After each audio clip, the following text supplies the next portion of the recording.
Hello friends, स्वागत है आपको हमारे channel CTET preparation bye Umesh sir के द्वारा। तो चलिए आज हम लोग क्वेश्चन नंबर 121 से शुरू करेंगे। 120 तक का जो है सवाल हमने बता दिया है, तो अगर आपने नहीं देखे तो मेरे पिछले वाले वीडियो में जाके आप देख सकते हैं।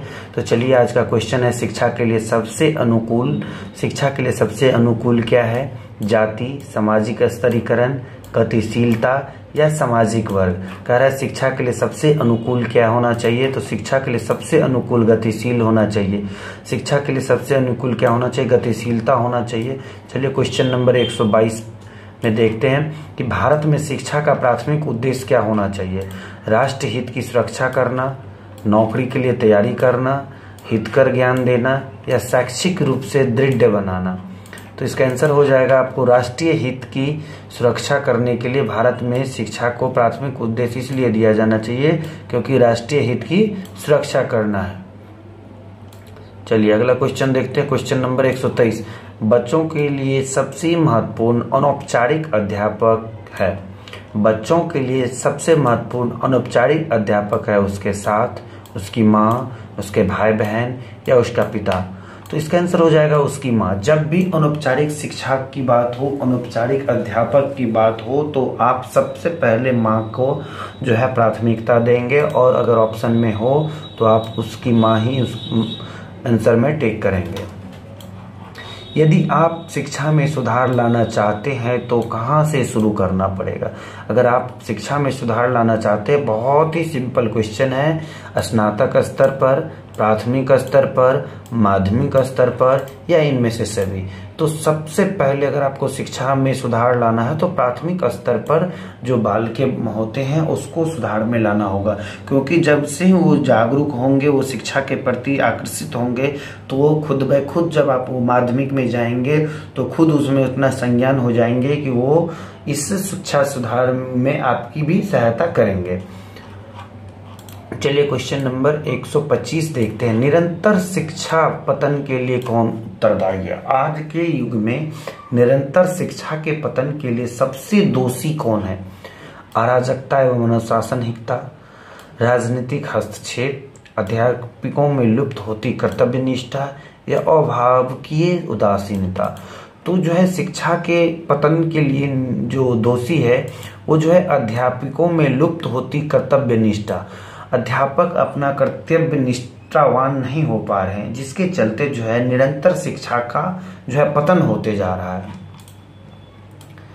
चलिए क्वेश्चन नंबर 126 है। पूर्व प्राथमिक विद्यालय में शिक्षा का आधार कैसा होना चाहिए? पूर्व प्राथमिक विद्यालय में शिक्षा का आधार कैसी होनी चाहिए?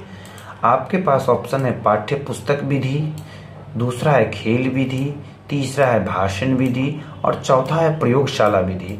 तो पूर्व प्राथमिक विद्यालय में शिक्षा का जो स्तर होगा वो खेल विधि के माध्यम से होता है। ये प्राथमिक की बात नहीं, प्राथमिक से पूर्व जो आजकल प्ले स्कूल खुल रहा है उस पे ज्यादातर जो है अभी चर्चा चल रही है कि शिक्षा का आधार जो है प्राथमिक में खेल विधि के माध्यम से होना चाहिए। अब ये क्वेश्चन नंबर 127 में देखते हैं। संप्रेषण कौशल अर्जित किया जा सकता है। ये क्वेश्चन बहुत ही बार आते हैं कि संप्रेषण कौशल अर्जित किया जा सकता है। ये सत्य है, असत्य है, असंभव है या अव्यवहारिक है? तो ये जो है सत्य है। संप्रेषण कौशल अर्जित किया जाता है। क्या है? संप्रेषण कौशल अर्जित किया जाता है। Question number 128। वह गुण जो शिक्षण में परम आवश्यक, वह गुण जो शिक्षण में परम आवश्यक है। पहला है प्रभुत्ववादी अभिवृत्ति, दूसरा है अनुकूलन, धैर्य एवं सतर्कता, तीसरा है सांस्कृतिक प्रवृत्ति, चौथा है निर्भरता एवं निर्णयात्मकता और योग्यताएं। तो इसका आंसर हो जाएगा अनुकूलन, धैर्य एवं सतर्कता। आइए क्वेश्चन नंबर 129 में देखते हैं। विद्यालय में संपन्न होने वाली मानवीय अंतर प्रक्रियाएं कही जाती है। क्या है? विद्यालय में संपन्न होने वाली मानवीय अंतर प्रक्रियाएं कही जाती है। सामाजिक पदानुक्रमिता, सामाजिक दशा, सामाजिक गतिशीलता या सामाजिक तंत्र। तो इसका आंसर हो जाएगा सामाजिक तंत्र। विद्यालय एक संस्था है जिसका कार्य है, विद्यालय एक संस्था है जिसका कार्य है सामाजिक दूरी स्थापित करना, समाजीकरण करना, धार्मिक आधार पर स्तरीकरण करना या आर्थिक आधार पर स्तरीकरण करना। तो विद्यालय एक संस्था है जिसका कार्य है समाजीकरण करना, लेकिन आज के युग में इनका राजनीतिकरण बहुत बढ़ गया है, जिसके कारण शिक्षा का स्तर धीरे धीरे नीचे गिर रहा है। प्रकृति एवं पर्यावरण का संबंध किससे है? प्रकृति एवं पर्यावरण का संबंध शारीरिक बनावट एवं पर्यावरण से है, आंतरिक एवं बाह्य पर्यावरण से है, आनुवांशिक एवं पर्यावरण से है, स्वाभाविक एवं चरित्र से है। क्वेश्चन है प्रकृति एवं पर्यावरण का संबंध किससे है? तो प्रकृति एवं पर्यावरण का संबंध आनुवांशिकता एवं पर्यावरण से, आनुवांशिकता एवं पर्यावरण से है। आइए क्वेश्चन नंबर 132 देखते हैं। अनौपचारिक शिक्षा। अनौपचारिक शिक्षा परिवार, समुदाय, धर्म आदि के माध्यम से प्राप्त की जाती है। ज्ञान प्राप्ति के लिए अभिप्रेरित नहीं होती, किसी संगठित अभिकरण के लिए व्यवस्थित की जाती है या कोई निश्चित पाठ्यक्रम नहीं होता है। तो अनौपचारिक शिक्षा में जो है वो होता है कि कोई निश्चित पाठ्यक्रम नहीं होता है। Question number 133। कठिन प्रयास के बावजूद सफल न मिलने पर मैं, कह रहा है कठिन प्रयास के बावजूद अगर आप सफल नहीं होते हैं तो इस स्थिति में क्या करेंगे? इसे सदा जे के लिए भूल जाना चाहती हूँ, सब भाग्य का खेल मानती हूँ, पुनः नए उत्साह के साथ प्रयास करती हूँ या आगे प्रयास करना समय की बर्बादी समझती हूँ। तो इसका आंसर बहुत ही आसान है कि अगर कठिन प्रयास के बावजूद अगर आप असफल हो जाते हैं तो आप पुनः प्रयास करें, वो भी पुनः नए उत्साह के साथ प्रयास करें, आप जरूर सफल होंगे। आइए क्वेश्चन नंबर 134।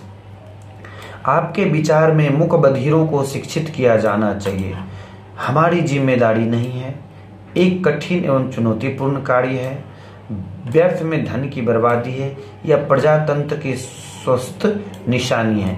तो आपके विचार में मूक बधिरों को शिक्षित किया जाना एक प्रजातंत्र की स्वस्थ निशानी है, क्योंकि जो हमारी जिम्मेदारी शब्द जो है नहीं है, ये निगेटिव हो गई। इस प्रकार के आंसर कभी नहीं होगा। कठिन एवं चुनौतीपूर्ण कभी नहीं आएगा किसी भी आंसर में नहीं, और व्यर्थ में धन की बर्बादी तो ये तो डायरेक्ट ही नहीं आएंगे। तो बहुत सारे ऐसे वर्ड्स हैं जो आपको हम बताते चलेंगे कि कौन आएंगे कौन नहीं आएंगे, तो बस इसमें आंसर आपको छांटना रहता है। यदि छात्र पाठ्यक्रम में रुचि नहीं ले रहे हैं तो आप क्या करना पसंद करेंगे? बहुत ही इंपॉर्टेंट क्वेश्चन है एक टीचर के लिए भी। यदि छात्र पाठ्यक्रम में रुचि नहीं ले रहे हैं तो आप क्या करना पसंद करेंगे? तो स्वयं रुचि लेंगे, अभी अरुचि जानने का प्रयास करेंगे, रुचि लेने वाले छात्रों का उदाहरण देंगे या शिक्षण को रोचक बनाएंगे। क्या रहे कि स्वयं शिक्षण में रुचि लेंगे, अरुचि का कारण जानेंगे, रुचि लेने का प्रयास करेंगे या शिक्षण संबंधी। सवाल था कि छात्र अगर पाठ्यक्रम में रुचि नहीं ले रहे तो आप क्या करेंगे?